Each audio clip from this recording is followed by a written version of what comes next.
నమస్తే TV 999 news కి స్వాగతం. ముందుగా బులెటిన్ లో హెడ్లైన్స్.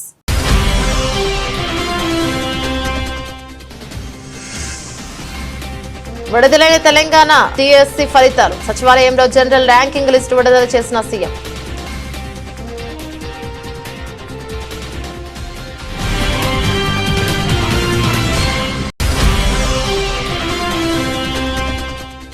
డబ్రంలో టిడ్కో గృహాల సముదాయాన్ని సందర్శించిన టిడ్కో చైర్మన్ వేములపాటి అజయ్ కుమార్. రాష్ట్ర వ్యాప్తంగా ఉన్న టిడ్కో గృహాల స్థితిగతులపై త్వరలోనే శ్వేతపత్రం విడుదల చేస్తామని వెల్లడి.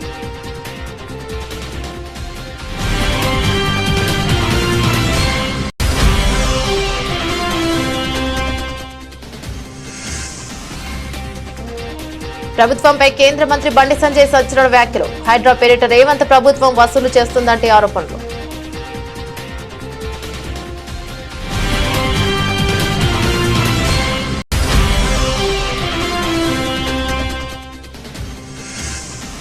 మిథున్ చక్రవర్తికి దాదా సాహెబ్ ఫాల్కే అవార్డు. అక్టోబర్ 8న జరగనున్న 70వ జాతీయ చలనచిత్ర అవార్డుల వేడుకల్లో పురస్కారం.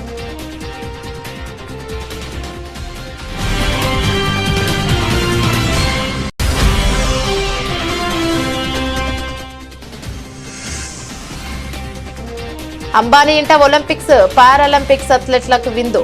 నెట్టింట ఫోటోలు వీడియోలు వైరల్.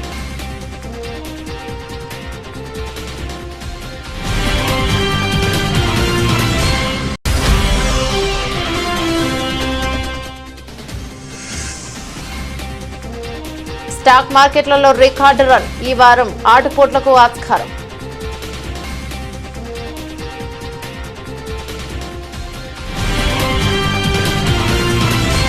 తెలంగాణలో ఉపాధ్యాయ పోస్టుల భర్తీకి సంబంధించి విద్యాశాఖ నిర్వహించిన టీజీడీఎస్సీ 2024 పరీక్ష ఫలితాలు సోమవారం సెప్టెంబర్ 30 విడుదలయ్యాయి. ఈ ఉదయం 11 గంటలకు సచివాలయంలో సీఎం రేవంత్ రెడ్డి డీఎస్సీ పరీక్ష ఫలితాలను విడుదల చేశారు. జనరల్ ర్యాంకింగ్ జాబితాను వెబ్సైట్లో అందుబాటులో ఉంచారు. రాష్ట్రంలో 11,062 టీచర్ పోస్టుల భర్తీకి విద్యాశాఖ మార్చి 1న డీఎస్పీ నోటిఫికేషన్ విడుదల చేసింది. ప్రభుత్వం విద్యార్థులకు జూలై 18 నుంచి ఆగస్టు 5 వరకు పరీక్షలు రాశారు. ఏడాది ఫిబ్రవరి 29న 11,062 టీచర్ పోస్టుల భర్తీకి ప్రభుత్వం డీఎస్సీ నోటిఫికేషన్ విడుదల చేసిన విషయం తెలిసిందే. జూలై 18వ తేదీ నుంచి ఆగస్టు 5వ తేదీ వరకు డీఎస్సీ పరీక్షలకు సంబంధించిన వెబ్సైట్ ను మంచి రెస్పాన్స్ షీట్లను తొలగించారు. ఇప్పటికే ప్రాథమిక కీతో పాటు తుది కీని కూడా విడుదల చేశారు. తుది కీపై అభ్యర్థుల నుంచి కొన్ని అభ్యంతరాలు వచ్చాయి. ముఖ్యంగా 12 ప్రశ్నలకు సంబంధించిన జవాబులపై అభ్యంతరాలు వ్యక్తం చేశారు. వీటిపై అప్పటికే నిపుణుల కమిటీ విద్యాశాఖకు నివేదిక సమర్పించినట్లు సమాచారం. ఈ నివేదిక ఆధారంగా ఈ అభ్యంతరాలను పరిష్కరించారు.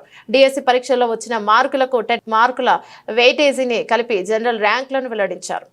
33 జిల్లాలలో 54 సెంటర్లలో స్కూల్ అసిస్టెంట్లు, సెకండరీ గ్రేడ్ టీచర్లు, లాంగ్వేజ్ పండిట్లు, ఫిజికల్ ఎడ్యుకేషన్ టీచర్లు, ప్రాథమిక మరియు ఉన్నత స్థాయిలో స్పెషల్ ఎడ్యుకేషన్ టీచర్లు, ఈ అన్ని పోస్టులకు పరీక్షలు నిర్వహించడం జరిగింది.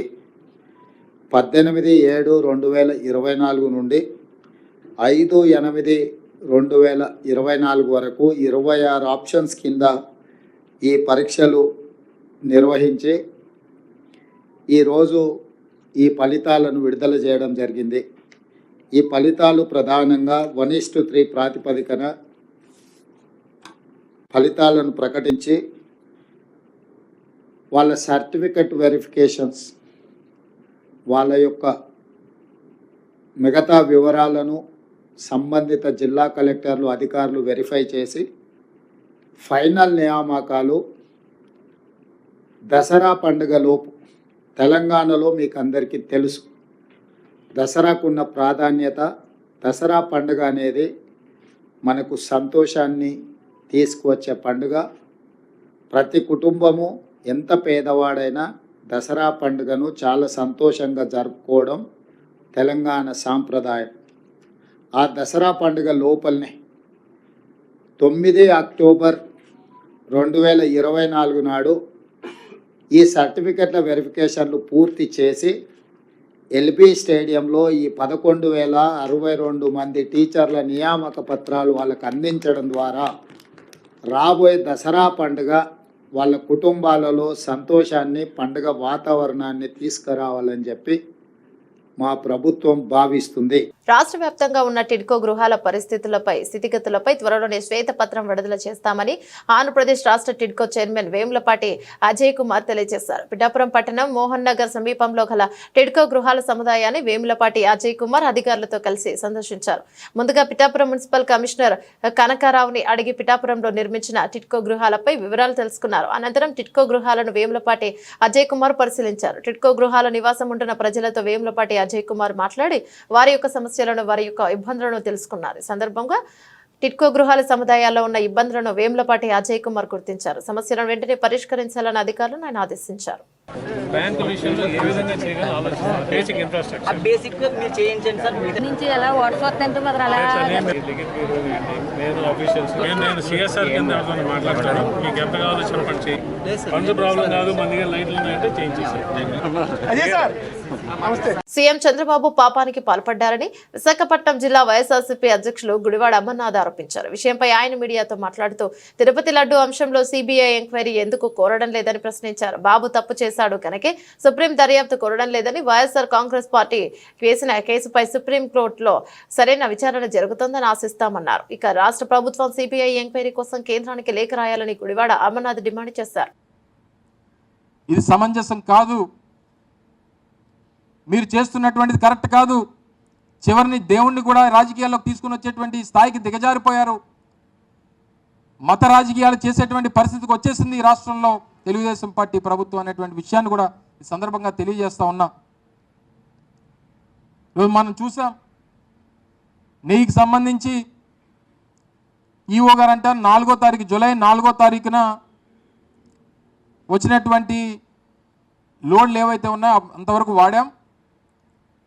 జూలై 6వ తారీఖున తర్వాత జూలై 12వ తారీఖున వచ్చినటువంటి లోడ్లు మాత్రం వాటిని టెస్టులకు పంపించి 23వ తారీఖు జూలై వచ్చినటువంటి రిపోర్ట్ని ఆధారంగా వెజిటబుల్ ఆయిల్ అండ్ వనస్పతి కలిసింది అనేటువంటి ఉద్దేశంతో వాటిని వెనక్కి పంపించామని చెప్పి ఈఓ గారు చెప్తారు. జూలై 23 రిపోర్ట్ వస్తే సెప్టెంబర్ 18న ఈ రాష్ట్ర ముఖ్యమంత్రి మాట్లాడితే ఏమైపోయారు? 2 నెలలు ఏమైపోయారు? సెప్టెంబర్ 18న మీరు మాట్లాడి అందులో యానిమల్ ఫ్యాట్ కలిసిందని రకరకాలైనటువంటి వదంతులు సృష్టించారు. మీ ఈఓ చెప్పింది కరెక్టా? మీరు చెప్పింది కరెక్టా? ఒకవేళ కల్తీ నెయ్యి అని చెప్పి రిజెక్ట్ చేసినటువంటి పరిస్థితులు ఉంటే అసలు కల్తీ నెయ్యి రిజెక్ట్ చేసినప్పుడు లడ్డూలో ఎలా వాడుతారనేటువంటి దానికి ఏం సమాధానం చెప్తారు? హైదరాబాద్ నగరంలో అక్రమ నిర్మాణాలపై ప్రధానంగా చెరువులు ఆక్రమణలపై హైడ్రా ఉక్కుపాదం మోపుతున్న విషయం తెలిసిందే. నిత్యం నగరంలో ఎక్కడో ఒక చోట కూల్చివేతలు చేపడుతూ వార్తల్లో నిలుస్తోంది సంస్థ. అయితే తాజాగా హైడ్రాపై కేంద్ర హోంశాఖ సహాయ మంత్రి బీజేపీ నేత బండి సంజయ్ సంచలన ఆరోపణలు చేశారు. బీఆర్ఎస్ పార్టీ కాళేశ్వరం ప్రాజెక్టు పేరుతో 1000 కోట్లు కూడబెట్టినట్లే ఇప్పుడు కాంగ్రెస్ సర్కారు కూడా హైడ్రా పేరిట 1000 కోట్లు దండుకుంటోందని ఆరోపించారు. సోమవారం కరీంనగర్లో ఆయన విలేకరులతో మాట్లాడుతూ ఈ సంచలన వ్యాఖ్యలను చేశారు. ఇంకా ఆయన మాట్లాడుతూ రాష్ట్ర పార్టీ అధ్యక్షుడు కేంద్ర మంత్రి కిషన్ రెడ్డి నేతృత్వంలో పేదల తరపున నిలబడి పోరాడతామన్నారు. బీజేపీ ఎప్పుడు పేదల పక్షానే ఉంటుందని ఆయన అన్నారు. వారి కోసం ఒంటరిగానే పోరాటం చేస్తామని తెలిపారు. కరీంనగర్ లో విలీన గ్రామాలపై కూడా స్పందించిన మంత్రి గ్రామాల విలీనం చేసే ముందు ప్రభుత్వం స్థానికుల అభిప్రాయం తెలుసుకోవాలని, అలాగే తమిళనాడులో సీఎం ఎంకే స్టాలిన్ తనయుడు ఉదయనిధి స్టాలిన్ కు ఉప ముఖ్యమంత్రి పదవి కట్టబెట్టడాన్ని విమర్శించారు. తాము ఇలాంటి వాటిని తీవ్రంగా ఖండిస్తున్నామన్నారు. తరహా వారసత్వ రాజకీయాల ప్రజా ప్రభుత్వాలకు మంచిది కాదని హితవు పలికారు. ఇలా కాంగ్రెస్ పార్టీ ప్రభుత్వం హైడ్రా విషయంలో ఇలా కొరుతో తలకు కొరటైపోయే పరిస్థితి. ఏడుస్తున్నారు జనం. రోజు 2-3 వీడియోలు వస్తున్నాయి.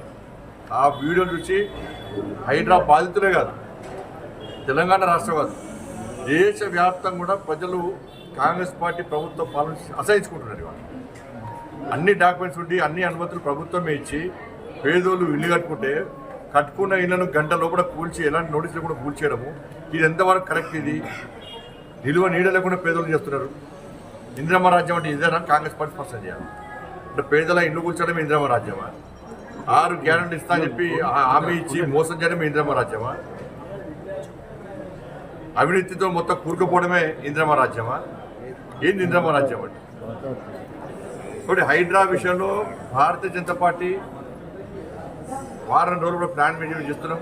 తప్పకుండా హైడ్రా విషయంలో మేము చాలా సీరియస్గా ప్లాన్ చేస్తాం. నేను మళ్ళీ చెప్తున్నా, ఇలా ప్రజలకు భారతీయ జనతా పార్టీ ఆయుధంగా మారబోతున్నది. భారతీయ జనతా పార్టీ కార్యకర్తలు సిద్ధమవుతున్నారు, నాయకులు సిద్ధమవుతున్నారు హైదరాబాద్లో అండగా ఉండడానికి. ఈ రాక్షస ఆలోచనను, ఈ మూర్ఖత్వపు ఆలోచనను, ఈ దుర్మార్గపు మనసుతో పక్కకు పెట్టి ఒక మానవత్వంతో రాష్ట్ర ప్రభుత్వం ఆలోచించాలి. హైడ్రా విషయంలో వాళ్ళ ఇంట్లో కూర్చోవడం ఎంతవరకు సమంజసమో గుండె మీద చేసుకుని రాష్ట్ర ముఖ్యమంత్రి గారు ఆలోచించాలి. ఇలా ప్రజలు కూడా అంత వ్యతిరేకతస్తుంటే ఇలా ఒక్కొక్క మినిస్టర్ వచ్చి హైడ్రా మంచిదే అంటే రేపు వాళ్ళ కూడా కుటుంబాలను మీరు కట్టుకుని నిన్ను కూర్చొని ఎంత ఇబ్బంది ఉంటుంది. అరే కూల్చాల్సిన ఫామ్ హౌస్ మాత్రం కూర్చారు, కూల్చాల్సిన ఫామ్ హౌస్ కూర్చారు. మేమనుకున్నాం హైడ్రా ఒక మంచి ఆలోచన ఉంది కదా, అరే మంచి ప్లాన్తో ప్రభుత్వం ఉన్నట్టున్నది, ఏం చెడు ఆలోచన ఏం లేనట్టుందో మేము అనుకున్నాం. కానీ ఇంత పేదోళ్ళు ఉసురు పోసుకుంటారు, పేదోళ్ళు పుట్ట కొడతారు, పేదోళ్ళకు నీడ లేకుండా చేస్తారని చెప్పి మేము ఎప్పుడు ఆలోచించాం. వాళ్ళంతా ఢిల్లీ నుంచి డైరెక్షన్. ఇలా రేపు మాపు ఏం చేస్తారు, బీఆర్ఎస్ పార్టీ అయ్యప్ప సొసైటీ పేరుతో కొన్ని రోజులు కూల్చింది, అంత పైసలు తప్పి ఇలా హైడ్రా పేరుతో చేస్తారు. ఇలా మెల్లగా దీన్ని క్లోజ్ చేస్తారు. ఇక క్లోజ్ చేయాల్సిందే, మరి వట్టే క్లోజ్ చేయరు. పెద్ద పెద్ద వ్యక్తుల దగ్గర నుంచి మళ్ళీ కలెక్షన్ చేస్తారు, కలెక్షన్ చేసి మళ్ళీ ఢిల్లీకి పైసలు పంపాలి. రాజకీయ నేతలను పై అధికారులను సంతృప్తి చేసేందుకు అత్యుత్సాహంతో పనిచేయొద్దని తెలంగాణ హైకోర్టు సోమవారం వ్యాఖ్యానించింది. హైడ్రా కూల్చివేతలకు సంబంధించి ఆ సంస్థ చీఫ్ రంగనాథ్పై తీవ్ర ఆగ్రహాన్ని వ్యక్తం చేసింది. సెలవు దినాల్లో పనిచేయాల్సిన అవసరం ఏమొచ్చిందని, శని ఆదివారాలు కూల్చివేతలు చేపట్టడమేంటని నిలదీసింది. కరుడుగట్టిన నేరస్తుడిని ఉరితీసే ముందు కూడా చివరి కోరిక ఏంటని అడుగుతారని గుర్తు చేస్తూ ఇంటిని కూల్చే ముందు యాజమానికి చివరి అవకాశం ఏమైనా ఇచ్చారా అంటూ ప్రశ్నించింది. ఈ మేరకు హైడ్రా కూల్చివేతలపై దాఖలైన పిటిషన్లపై హైకోర్టు సోమవారం ఉదయం విచారణ చేపట్టింది. హైడ్రా చీఫ్ వర్చువల్ గా అమీన్పూర్ తహసీల్దార్ కోర్టులో విచారణ హాజరయ్యారు. సందర్భంగా హైడ్రా చీఫ్ రంగనాథ్ కు కోర్టు పలు ప్రశ్నలు సంధించింది. చట్ట ప్రకారం రిజిస్ట్రేషన్ పూర్తి చేసి స్థానిక సంస్థల అనుమతి లేకుండా తీసుకున్నాకే ఇళ్ల నిర్మాణాలు చేపడుతున్నారని కోర్టు గుర్తు చేసింది. అయితే ప్రభుత్వ శాఖల మధ్య సమన్వయ లోపంతో సామాన్యులు నష్టపోవాల్సి వస్తుందని వ్యాఖ్యానించింది. హైడ్రా ఏర్పాటు అభినందనీయం, కానీ దాని పనితీరుపైనే అభ్యంతరమని కోర్టు పేర్కొంది. ఒక్క రోజులో హైదరాబాద్ ను మార్చాలనుకోవడం సరికాదని, FTL నిర్ధారించకుండా అక్రమాలను ఎలా తెలుస్తారని నిలదీసింది. అనంతరం కేసు విచారణకు ఈ అక్టోబర్ 15కు వాయిదా వేసింది. రాజకీయాల కోసం ఎంతకైనా తెగించే రకం చంద్రబాబు అంటూ మాజీ మంత్రి వెల్లంపల్లి శ్రీనివాస్ విమర్శలను గుప్పించారు. నందమూరి హరికృష్ణ మృతదేహం పక్కనే పొత్తుల గురించి చర్చించిన నీచ చరిత్ర చంద్రబాబుది అంటూ దుయ్యబట్టారు. సూపర్ 6 పథకాల గురించి డైవర్షన్ కోసమే చంద్రబాబు ఇలా లడ్డూ ఆరోపణలు చేస్తున్నారని వెల్లంపల్లి శ్రీనివాస్ మండిపడ్డారు. పదవి కోసం మావకు వెన్నుపోటు పడవడం కానివ్వండి, ఆ రోజు నందమూరి హరికృష్ణ గారు డెడ్ బాడీ ఉండగానే కేసీఆర్తో పొత్తులు పెట్టుకోవడం కానివ్వండి, ఆ డెడ్ బాడీ దగ్గర పొత్తులు పెట్టుకోవడం కానివ్వండి, రాజకీయాల కోసం ఎంతైనా తెగిస్తాడన్న సంగతి మనందరూ కూడా తెలిసిన విషయమే. ఎన్టీ రామారావు మీద చెప్పులు విసిరడం కానివ్వండి, ఇవన్నీ మనకు తెలుసు ఇవన్నీ కూడా. కానీ ఈరోజు ఒక ప్రతిపక్ష పార్టీని ఇబ్బంది పెట్టాలని చెప్పని ఆయన 100 రోజుల పరిపాలనలో ఈ రాష్ట్రంలో ఏమీ చేయలేకపోయాడు కాబట్టి అమ్మఒడి కార్యక్రమం ఉంది. జగన్మోహన్ రెడ్డి గారు ఇంటికి ఒకటి ఇస్తా అని చెప్పారు. ఈయనేమో నీకు 15,000, నీకు 15,000, నీకు 15,000, నీకు 18,000 అని చెప్పని ప్రచారం చేశాడు. అది ఆన్గోయింగ్ ప్రాసెస్ వర్కే కదా అమ్మఒడి అనేది. కనీసం జగన్మోహన్ రెడ్డి గారు ఒక ఇంటికి ఒకటి ఇచ్చారు, అదన్నీ ఇవ్వాలి కదా, అది ఎక్కొట్టాడు. రైతు భరోసా మేము 20,000 ఇస్తామని చెప్పాడు. జగన్మోహన్ రెడ్డి గారు ఇచ్చిన అమౌంట్ కూడా ఇప్పుడు ఇవ్వలేదు కదా. ఇది ప్రజల్లో చర్చ నడుస్తుంది. పథకాలు ఆపేస్తున్నాడు చంద్రబాబు నాయుడు, ప్రజల్ని పథకాలు ఏమి ఇవ్వకుండా ఇబ్బంది పెడతాడని చెప్పి ప్రజల్లో చర్చ నడుస్తుంది. ఆ చర్చను డైవర్ట్ చేసే విధంగా, ఈ లడ్డు పవిత్రతను భంగం కలిగించే విధంగా దీన్ని తీసుకొచ్చాడు. నేను చెప్తున్నా ఒకటి, వెంకటేశ్వర స్వామి వారి దగ్గర ఎవరూ కూడా తప్పు చేయకూడదు. తప్పు చేస్తే ఎంతటి వాడికైనా కానీ వెంకటేశ్వర స్వామి చూస్తూ కూర్చోడు, తప్పకుండా శిక్షిస్తాడు. దాంట్లో ఏ తప్పు చేయలేదు కాబట్టే, మేము సుప్రీంకోర్టుని ఆశ్రయించి మా వైవి సుబ్బారెడ్డి గారు. హైదరాబాద్ లో బీజేపీ ఎమ్మెల్యే రాజాసింగ్ ఇంటి వద్ద అనుమానాస్పదంగా తిరుగుతున్న 2 యువకులను పోలీసులు అదుపులోకి తీసుకున్నారు. గోషామహల్లోని ఎమ్మెల్యే ఇంటి వద్ద యువకుల కదలికలు అనుమానాస్పదంగా కనిపించడంతో స్థానికులు పోలీసులకు ఫోన్ చేశారు. దీంతో ఉటావుటిన అక్కడికి చేరుకున్న పోలీసులు అదుపులోకి తీసుకున్నారు. యువకుల్ని మంగళహాట్ పోలీస్ స్టేషన్ కు తరలించారు. ఎమ్మెల్యే ఇంటి వద్ద రెక్కీ కోసమే తిరుగుతున్నారని తేలడంతో ఎమ్మెల్యేపై దాడి చేయడానికి వచ్చారన్న కోణంలో విచారణ జరుపుతున్నారు. పోలీసులు వెల్లడించిన సమాచారం ప్రకారం షేక్ ఇస్మాయిల్, షేక్ ఖాజా అనే యువకులు రాజాసింగ్ ఇంటి దగ్గరలో అనుమానాస్పదంగా తిరగడం చూసి స్థానికులు పట్టుకున్నారు. ఆ యువకులను 2 మంగళహాట్ స్టేషన్ కి తరలిస్తున్నామని తెలిపారు. ఇక 2 ఫోన్లలోనూ ఎమ్మెల్యే రాజాసింగ్ ఫోటోలు ఉన్నాయని, వాటితో పాటు గన్, బుల్లెట్ల ఫోటోలు ఉన్నాయని చెప్పారు. దీంతో హిందూ బంధు రాజాసింగ్ ను తీవ్రవాది చంపాలని రెక్కి చేస్తున్నారంటూ బీజేపీ కార్యకర్తలు నిరసన చేపట్టారు. నగరంలో శాంతి భద్రతలు లేవని పురాణపుల్ చౌరస్తాలో రేవంత్ రెడ్డి దిష్టిబొమ్మను దహనం చేశారు. దేశంలో హిందువుల గురించి నిరంతరము పోరాడుతున్నటువంటి రాజాసింగ్ గారి ఇంటి దగ్గర కొంతమంది దుండగులు టెర్రరిస్టు సంబంధించినటువంటి వ్యక్తులు ఎమ్మెల్యే రాజాసింగ్ కు ప్రాణహాని చేయాలనే ఉద్దేశంతో తన ఇంటి దగ్గర రెక్కి నిర్వహించడం జరిగింది. ఒక తీవ్రవాది హింసను సృష్టించడానికి, ఒక నాయకుడిని చంపడానికి, అతనిపై దాడి చేయడానికి తన ఇంటి వద్దకు వచ్చి రెక్కి చేశాడంటే ఈ తెలంగాణ ప్రభుత్వ పోలీస్ యంత్రాంగం ఏం చేస్తుందని చెప్పి మేము ప్రశ్నిస్తున్నాం. అసలు ఈ రాష్ట్రంలో హోమ్ మినిస్టర్ ఎవరు? చెత్తరహిత భారతదేశమే లక్ష్యంగా మోదీ ప్రభుత్వం అనేక కార్యక్రమాలు చేపడుతోందని కేంద్ర హోంశాఖ సహాయ మంత్రి బండి సంజయ్ అన్నారు. కరీంనగర్ మున్సిపల్ కార్పొరేషన్ ఆధ్వర్యంలో సప్తగిరి కాలనీలో ఏర్పాటు చేసిన స్వచ్ఛతా హీ సేవ కార్యక్రమంలో పాల్గొన్నారు. కాలనీలో మంత్రి చీపురు పట్టి ఊడ్చారు. మురికి ప్రదేశాన్ని శుభ్రం చేసి మొక్కలు నాటారు. అనంతరం జరిగిన కార్యక్రమంలో శానిటైజర్ సిబ్బందికి హెల్త్ కార్డులను అందజేశారు. ఈ సందర్భంగా మాట్లాడుతూ స్వచ్ఛ భారత్ మిషన్ ప్రారంభించింది 10 సంవత్సరాలు అవుతోందని తెలిపారు. 10 ఏళ్లు పూర్తి కాబోతున్న సందర్భంగా దేశవ్యాప్తంగా స్వచ్ఛ భారత్ దివాస్ ను జరుపుకుంటున్నామని అందులో భాగంగానే స్వచ్ఛతా హీ సేవ 2024 పేరిట అనేక సేవా కార్యక్రమాలను ఇక్కడ నిర్వహించుకోవడం సంతోషంగా ఉందన్నారు. మనకు ఓట్లేసి గెలిపించిన ప్రజలు ఇబ్బంది పడతారు. ప్రజల సమస్యలు తీర్చే అవకాశం ఉండదు, ప్రజల సమస్యలు పరిష్కారమే అవకాశం ఉండదు. ఎన్నికల మాత్రం పాటిస్తారు. ఎన్నికల తర్వాత సోదర భావంతో అందరూ కలిసిమెలిసి మనం గెలిపించిన ప్రజలకు సేవ చేసే ఆలోచన కల్పించినప్పుడే ఇది స్వచ్ఛమైన భాగం, మనసు మంచి ఉండాలి, స్వచ్ఛమైన భాగం అయి కూడా. కాబట్టి ఇటువంటి ఆలోచనతో అందరూ ముందు చెప్పి నేను అందరికీ విజ్ఞప్తి చేస్తూ ఇంతమంది కార్యక్రమంలో పాల్గొనడం చాలా సంతోషంగా అనిపిస్తుంది. మరి అనేక రకాల కార్యక్రమాలు ప్రతిజ్ఞ పేరుతో కానీ, హెల్త్ క్యాంప్ పేరుతో కానీ, తల్లి పేరు మీద ఒక మొక్క నాటడం పేరుతో కానీ, ఇలా కార్మికులందరితో కూర్చొని సిబ్బందితో కూర్చొని కలిగి మాట ఆత్మ కలిగేతో మాట్లాడే ప్రయత్నం చేయడం కానీ, ఇట్లా అనేక రకాల కార్యక్రమాలు ఈ స్వచ్ఛ సేవ కార్యక్రమం ద్వారా మనం సిబ్బందికి దగ్గర కావాలి, ప్రజలకు దగ్గర కావాలి, అందరితో కలిసిమెలిసి ఉండాలని చెప్పి అందరం ఒకటే భావన, ఒకటే ఆలోచన అనేటువంటి ఒక భావన కల్పించడానికే ఈ కార్యక్రమాన్ని మనం తీసుకుంటున్నాం. అటువంటి మంచి సమాజం. కామారెడ్డి జిల్లా కేంద్రంలో 6 ఏళ్ల చిన్నారిపై జరిగిన సంఘటన ఖండిస్తున్నట్లు రాష్ట్ర ప్రభుత్వ సలహాదారుడు షబీర్ అలీ అన్నారు. పట్టణంలో మీడియా సమావేశంలో ఆయన మాట్లాడుతూ 6 ఏళ్ల బాలికపై జరిగిన విషయంలో చట్టపరంగా యాక్షన్ తీసుకున్న పోలీసులకు అభినందనలు తెలిపారు.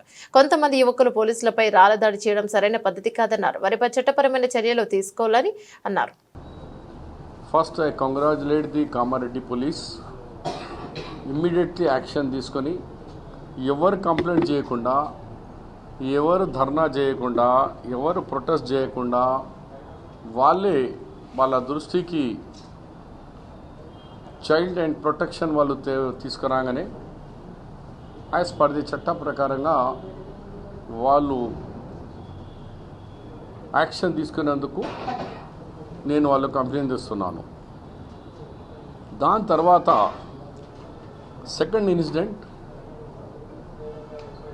ఒక 6 సంవత్సరాల బాలిక మీద పోయిందని మా మీడియా సోదరులకు ధన్యవాదాలు. ఒకసారి ఆలోచన చేయండి మీరు కూడా. స్కోరలింగ్ స్టార్ట్ అయిపోయింది. ఒకటి రేప్ అని వేస్తున్నారు, ఒకటి దాన్ని బట్టి సోషల్ మీడియా కొంత సోదరులు అతని మీద ఏదో జరిగిపోయిందని విద్యార్థి సంఘాలు నాకు నైట్లో కూడా కొన్ని విద్యార్థుల సంఘాలు ఫోన్ చేస్తే, అద్దు బాబు పోలీస్ అయిపోయింది కదా, మీరు ఏమైనా కావాలంటే పోలీస్ ఎస్పీ దగ్గర మీరు డిస్కషన్ చేయండి, కానీ మీరు పోకండి. కొందరు నా మాట అయిన ఆగిళ్ళు, కొంతమంది ఇతర కొన్ని ఆర్గనైజేషన్స్ మన కంట్రోల్లో లేరు, వాళ్ళు పోయి ప్రొటెస్ట్ చేసినారు. పవన్ కళ్యాణ్ తో రాజీనామా చేయించి హిందూ ధర్మం పవిత్రతను కాపాడాలని రాష్ట్రీయ ప్రజా కాంగ్రెస్ ఆర్పీసీ ప్రధాన కార్యాలయంలో జరిగిన పార్టీ వారాంతపు సమావేశంలో ఆర్పీసీ వ్యవస్థాపక అధ్యక్షులు మేడా శ్రీనివాస్ సీఎం చంద్రబాబుని కోరారు. పవన్ కళ్యాణ్ మతి చెల్లించిన ప్రసంగాలతో హిందూ ధర్మం పవిత్రతను కలుషితం చేస్తున్నారని, పవన్ కళ్యాణ్ విషపూరిత ప్రసంగాలకు యువత దారి మళ్లిస్తున్నారని, త్రిశంకుల మహిళా చెడు వ్యసనాలకు పరిచయాలు గల ఏ పురుషుడు మన భారతీయ మహిళలు అంగీకరించరని, అలాంటిది పవన్ కళ్యాణ్ చెడు గాలి పుణ్యమా అంటూ అత్యధికులు మహిళలతో ఎవరికీ లేవంటి, చెడు పరిచయాలు, అన్ని పెళ్లిళ్లు చేసుకుంటే తప్పేంటి అని కుసాంప్రదాయ వాదనకు దిగుతున్న కొంతమంది మహిళలను చూస్తున్న సాంప్రదాయక వాతావరణంలో పెరిగిన సామాన్య మహిళలు పవన్ కళ్యాణ్ ను సమర్థిస్తున్న వారిని చూస్తూ ముక్కులో వేడేసుకుంటున్నారని, ఉద్దేశపూర్వకంగానే ఒక పథకం ప్రకారం పవన్ కళ్యాణ్ చేత ఈ తరహా విష ప్రచారం చేయిస్తున్నారా అనే అనుమానాలు తలెత్తుతున్నాయని అంటున్నారు. నేను హిందువుని, నా బిడ్డ హిందువు, అలాగే ఒకప్పుడు నేను బాప్టిస్ట్ని అని నోటికొచ్చిన ఉపన్యాసాలతో ప్రజల్లో ఒక విధమైన మత సామరస్యాన్ని విచ్ఛిన్నం చేసేటువంటి ప్రయత్నాలు చేస్తున్నాడు. మొట్టమొదట పవన్ కళ్యాణ్ తీరు మార్చుకోకపోతే ఖచ్చితంగా ఈ ఆంధ్ర రాష్ట్రంలో ప్రజలే గుణపాఠం చెప్తారు. ఈరోజు యువత దారి తప్పుతుందంటే పవన్ కళ్యాణ్ లాంటి నాయకులే ఈరోజు ఆంధ్ర రాష్ట్రానికి ప్రమాదకరంగా మారారు. రోజు ఏం సంకేతాలు ఇస్తున్నారు మీరు? హిందువులు ఇళ్ల నుంచి బయటికి రండి, ఊరుకోకండి, గొడవలు పడండి, ముస్లింస్కి జరిగితే ఊరుకుంటారా, క్రిస్టియన్స్కి జరిగితే క్రిస్టియన్స్ ఊరుకుంటారా అని నోటికొచ్చినటువంటి వాగ్దానాలతో, ప్రజల్ని రెచ్చగొట్టే వాగ్దానాలతో శాంతి భద్రతల సమస్యల్ని మీరు సృష్టిస్తారా?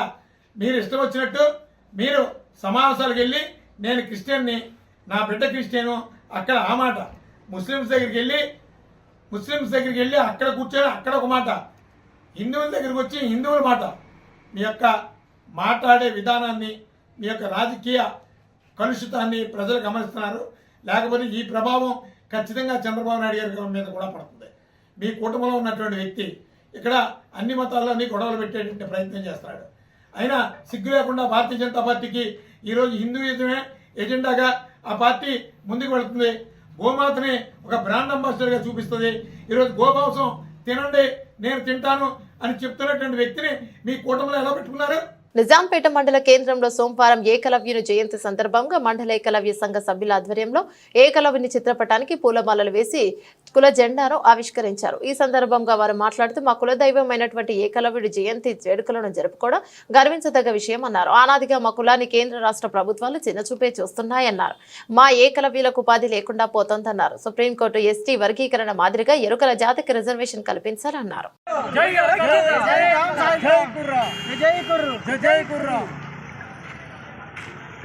ఏకలవ్య జయంతి ఉత్సవాలు జరుపుకోవడం జరిగింది. ముఖ్యంగా ఈరోజు మా ఎరుకల జాతి గర్వించదగ్గ విషయం ఏంటంటే ఏకాలుడు అనాది కాలంలో జన్మించి మాకు కులదైవంగా వెలిసిండు. ఆ ఏకలవ్యుని జయంతి మా కులాస్తులు అందరి పౌరుషంలో కానీ రక్తంలో కానీ అతని మనలోనే ఉన్నాయి. కనుక అతని ఉత్సవాన్ని వల్ల మేము జరుపుకోవడం, అతని పేరు మీద జాతీయ జెండాను ఆవిష్కరించుకోవడం జరిగింది, కుల జెండా. కనుక మాకు ఆనాది కాలం నుంచి మా కులమును చిన్నచూపే చూస్తుంది. అటు ప్రభుత్వం కానీ ఇటు ఇతర అగ్రవర్ణ కులాలు కానీ ఆ చిన్న చూపు చూడడం వలన మేము చాలా వెనుకబడి ఉన్నాము. అలా కాకుండా మాకు ప్రత్యేకంగా బడ్జెట్, ఎరకల బడ్జెట్ కేటాయించాలని కోరుతున్నాను ప్రభుత్వాన్ని. కానీ మాకు ఎలాంటి ఉపాధి లేదు. మా కులంలో ఈ ఎస్టీ వర్గీకరణ మొన్న సుప్రీంకోర్టు చేసిన విధంగా మాకు అదే విధంగా మాకు ప్రత్యేక. కూటమి ప్రభుత్వంలో సూపర్ 6 లేదు, అంతా సూపర్ స్కామ్ అని వైఎస్ఆర్సీపీ నేతలు పోతిన మహేష్ అన్నారు. 4 నెలల్లో కనీసం ఒక్క పథకం కూడా అమలు చేయలేకపోయారని విమర్శించారు. వరద బాధితులకు ప్రభుత్వం ఇచ్చింది 200 కోట్లని, ప్రభుత్వం దాతలు ఇచ్చింది 400 కోట్లని పేర్కొన్నారు. క్లిష్ట సమయంలో బాధితులకు ప్రజలండగా ఉన్నారు తప్ప కూటమి ప్రభుత్వం కాదని పోతిన మహేష్ అన్నారు. రాష్ట్రంలో రాక్షస రాజ్యం నడుస్తుంది. దేవుడికి దండం పెట్టుకోవడానికి వెళ్ళడానికి కూడా ప్రభుత్వ అనుమతి కావాలంట. మాజీ ముఖ్యమంత్రి జగన్మోహన్ రెడ్డి గారు తిరుమల దర్శనానికి వెళ్ళకూడదని నోటీస్ ఇచ్చారు. దీన్ని రాక్షస రాజ్యం అనక ఇంకేమనాలి? మీ పాలనలో 100 రోజుల్లో ఒక్క మంచి పని అయినా చేశారా? చేయలేదు కాబట్టి కదా ఈ డైవర్షన్ పాలిటిక్స్ చేస్తున్నారు మీరు. పక్క రాష్ట్రాల నుంచి కూడా మనుషుల్ని రప్పించి ఇక్కడ విధ్వంసం చేసేటువంటి కుట్రలు చేస్తూ ఉన్నారు. దీన్ని రాక్షస రాజ్యం అనక ఏమనాలి చెప్పండి? ఏమనాలి? ఇవన్నీ కూడా ప్రజలకు తెలిసిపోయినాయి. ఈ కూటమి అధికారంలోకి వచ్చిన తర్వాత సూపర్ 6 లేదు, అంతా సూపర్ స్కామే. ఒక్క పథకం కూడా అమలు చేయలేకపోయారు. వర్షాలు తుఫాన్ల వల్ల నష్టపోయిన ప్రజలకి అండగా నిలవలేకపోయారు. ప్రభుత్వ లెక్కల ప్రకారమే కదా 6,800 కోట్ల రూపాయలు నష్టం వస్తే ప్రభుత్వం ఇచ్చింది 200 కోట్లే, కానీ ప్రజలు దాతలు ఇచ్చిన విరాళాలు 400 కోట్లు. అంటే ప్రజలుగా అండగా ఉన్నారు, కానీ ప్రజలకి ఎక్కడా కూడా కూటమి ప్రభుత్వం అండగా లేదని మీరు చెప్పిన గణాంకాలే కదా తెలుస్తూ ఉన్నాయి.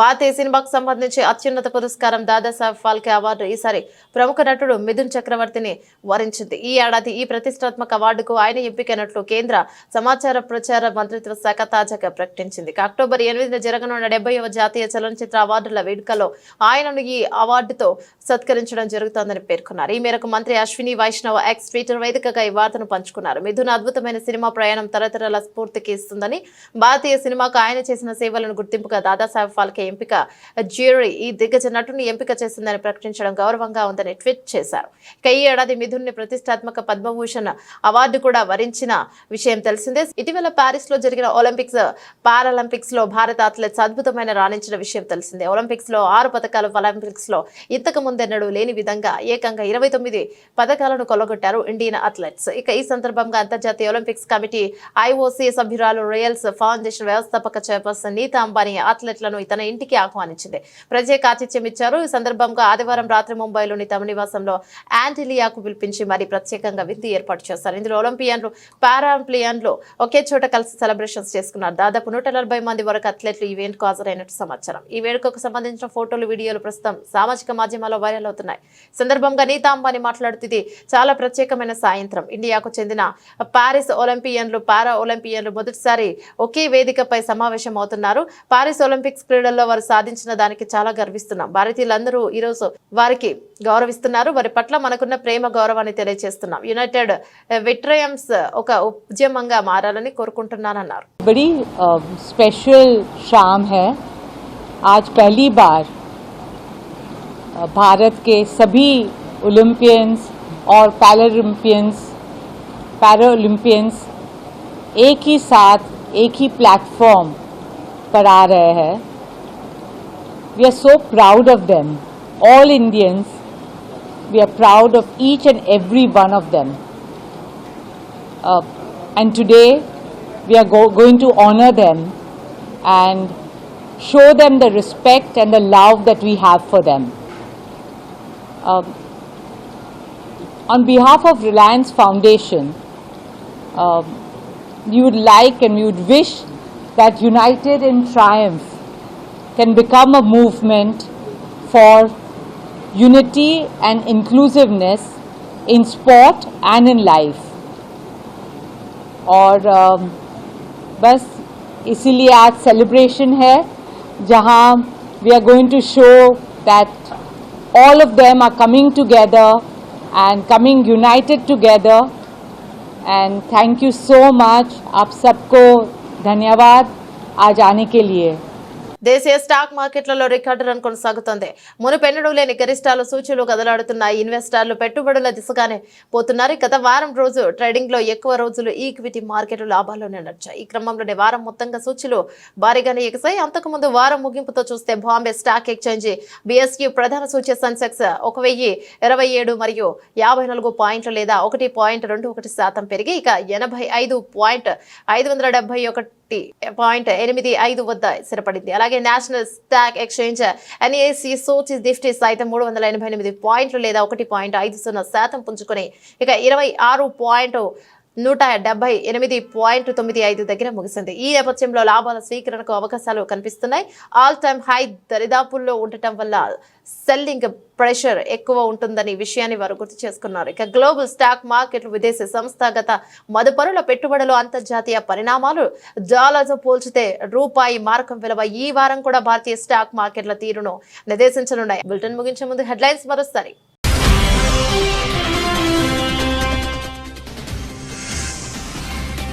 విడుదలైన తెలంగాణ DSC ఫలితాలు. సచివాలయంలో జనరల్ ర్యాంకింగ్ లిస్టు విడుదల చేసిన సీఎం.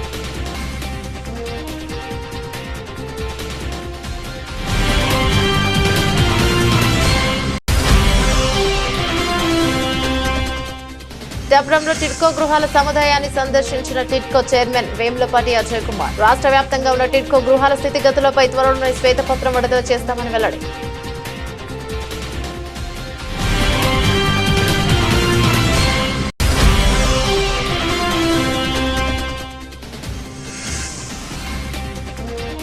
ప్రభుత్వంపై కేంద్ర మంత్రి బండి సంజయ్ సంచలన వ్యాఖ్యలు. హైడ్రా పేరిట రేవంత్ ప్రభుత్వం వసూలు చేస్తుందంటే ఆరోపణలు.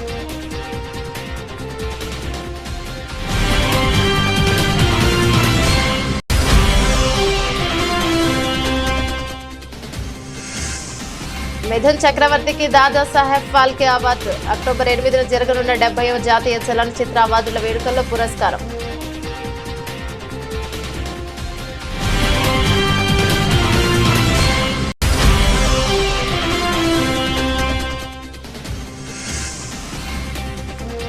అంబానీ ఇంట ఒలింపిక్స్ పారాలింపిక్స్ అథ్లెట్లకు విందు.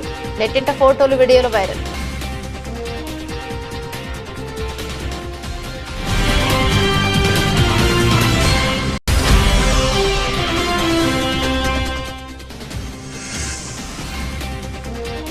స్టాక్ మార్కెట్లలో రికార్డు రన్. ఈ వారం ఆటుపోట్లకు ఆస్కారం.